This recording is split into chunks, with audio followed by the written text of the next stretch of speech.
আসসালামু আলাইকুম everyone, welcome back to my channel.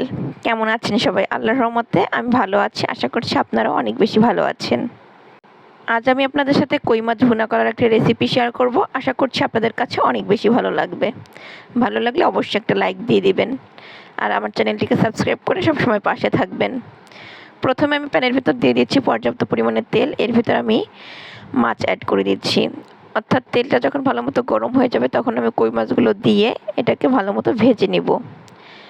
একটা সাইডে যখন সুন্দর একটা কালার চলে আসবে তখন আমি অপর সাইড উল্টিয়ে দিচ্ছি।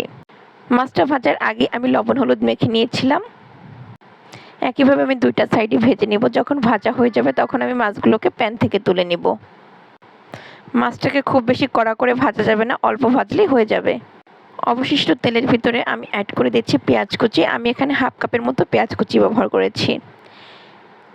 আর সাথে অ্যাড করে দিচ্ছি কাঁচামরিচ। আমি এখানে 4-5টার মতো কাঁচামরিচ ব্যবহার করেছি ছোট সাইজের। তারপর পেঁয়াজটা নরম হয়ে যাওয়া পর্যন্ত আমি ভালো মতো একটু ভেজে নিচ্ছি। যখন পেঁয়াজটা নরম হয়ে গিয়েছে তখন আমি এর ভিতরে অ্যাড করে দিচ্ছি আদা রসুন বাটা। আমি এখানে 1.5 চা চামচের মতো আদা রসুন বাটা ব্যবহার করেছি।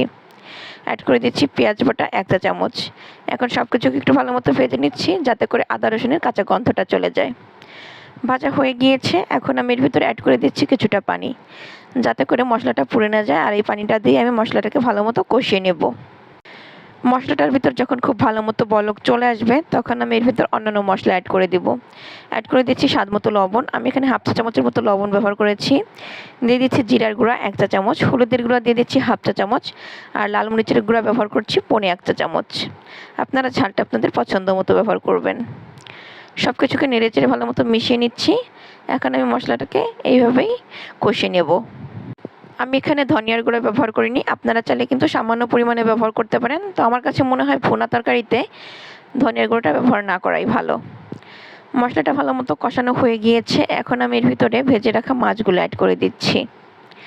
মাছগুলোকে নেড়ে চেড়ে মশলার সাথে ভালো মতো মিশিয়ে নিতে হবে। আর এইভাবেই আমি মাছটাকে মশলার সাথে প্রায় 2 মিনিটের মতো কষিয়ে নেব।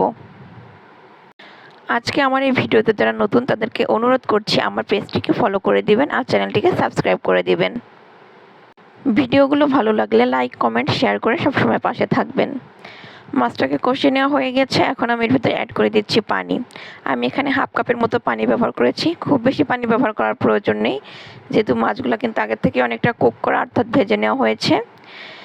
এখন আমি এই পানি দিয়েই অবশিষ্ট রান্নাটা করে নেব। ঢাকনা দিয়ে ঢেকে দিচ্ছি। আমি প্রায় 5-6 মিনিটের মতো রান্না করে নিয়েছি।